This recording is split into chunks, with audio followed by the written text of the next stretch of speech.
All right, so let's get rid of our lovely table code there and see how we can link from one page to another.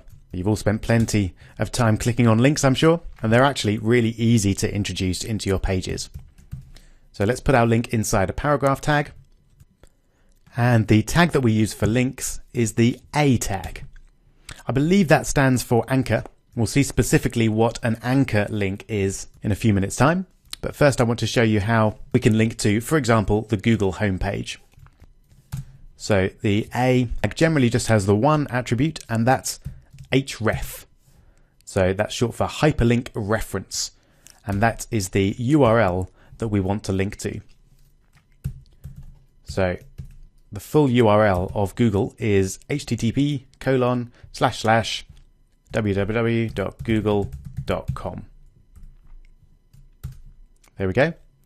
And then inside the A tag, you put whatever text you want to use for the link. So click here to go to google.com or something like that. So if we click there to go to google.com and then we click there, that takes us to the Google homepage. Simple. Now you can actually put anything you like in this A tag here. So here's a quick challenge for you.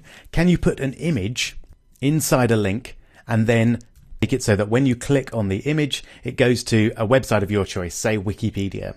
And you can use the same image that we used a couple of videos ago if you like. Go for it.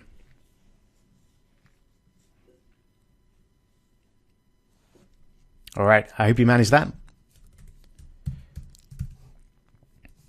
The way we do it is we set up the link in exactly the same way.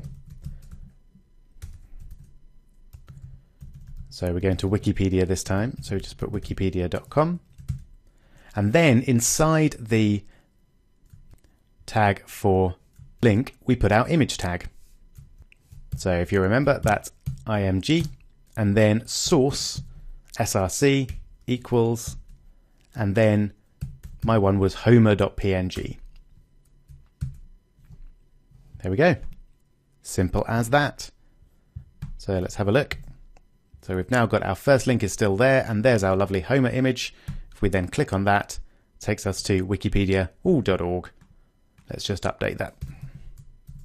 You can see it redirected nicely, but always good to get the link right in the first place. All right, so that's how we do links to pages on other websites.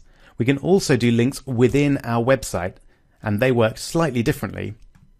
These are known as absolute links, because no matter where you are on the web, any link that goes to http://www.google.com will go to the same place.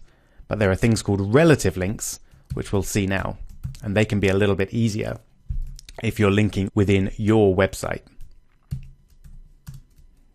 So they work in exactly the same way, but this time I'm going to link to helloworld.html, which was our first page that we came up with.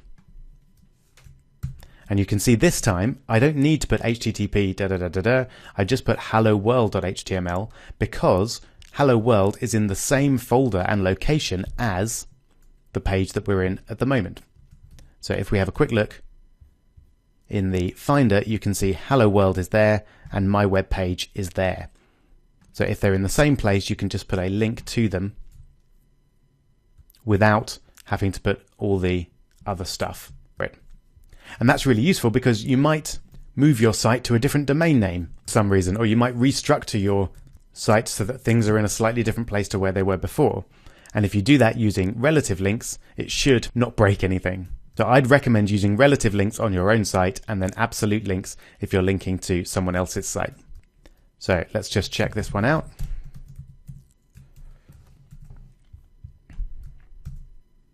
There we go. Hello World. And then you can see it links nicely to what I changed to Hello Rob earlier. All right. The last thing I want to show you about links, what I mentioned at the beginning, so anchor links, so linking within a page. Now, to make that clear, I'm going to bring in several homers to give my page a lot of content. So let's just have a look. There we go. We can scroll up and down all those homers now.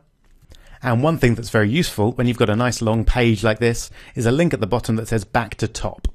You've probably seen those on a few sites, and they're really easy to create with HTML. And we do this using what's known as an ID. So I'm going to take my paragraph tag, which begins the page, and I'm going to give it an ID. And for now, we'll just give it an ID of top, like that. Now, IDs we're actually going to be using a lot, first in CSS for styling, and then in JavaScript to start getting bits of your web page interacting with each other. But for now, we'll just use them for this anchor effect. So now that we've got a paragraph tag with an ID, we can add a link at the end of our page, and we use the hash symbol, which on a Mac is Alt-3. It'll be somewhere else on a PC keyboard, probably depending where you are in the world. And then after the hash symbol, we just use whatever word we use to describe our ID. So in this case, top. There we go. And then we just put in the text that we want to use for that link. And let's take a look. So now we scroll down and back to top. And that takes us right to the top of the page. Let's say, for example, that we wanted to jump to the third Homer. So 1, 2, 3. Can you add in a link just underneath back to top to jump to the third Homer on the page? Go for it.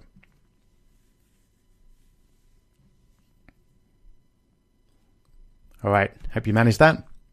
It's obviously pretty similar to our back to top. We just add in an href again with a hash symbol, and then I'll call it third Homer, like that, and then whatever text you want. So go to third Homer, and then 1, 2, 3. The third Homer is here. So let's give that paragraph tag an ID of third Homer. There we go. Let's have a look. So go to third Homer, then jumps not to the top, but to our third Homer. Fantastic. So we've got 3 types of links there. We've got the absolute links, which take you to a specific page on the web. We've got the relative links, which take you to a page on your website. And then we've got these anchor links, which take you to a different portion of the page that you're currently on. Brilliant. So we're almost at the end of this first HTML section. I've got a big challenge coming up for you. For now, there's one more thing I want to show you, and that is HTML entities. And we'll look at that in the next video.